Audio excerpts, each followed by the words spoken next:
రెండో మనవరాలు కూడా సెకండ్ ఇయర్ ఇంటర్ చదివినాక ఆ పిల్ల కూడా పాస్ అయినాక ఇద్దరు సాక్ష్యం ఒకసారి చెప్పుకుందాం అనుకున్నాను.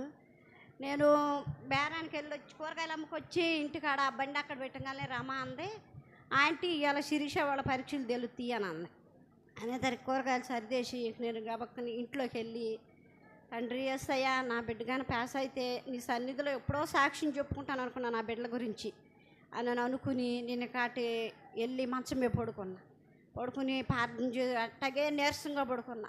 11ంటికి తెలుస్తాయి అన్నారు. అన్నా కానీ నా పిల్ల ఇంకా ఫోన్ చేయలేదు. 2 అయ్యింది. 2ంటికి ఫోన్ చేసి అమ్మ నేను పాస్ అయ్యాను 928 వచ్చినాయి అమ్మ అంది.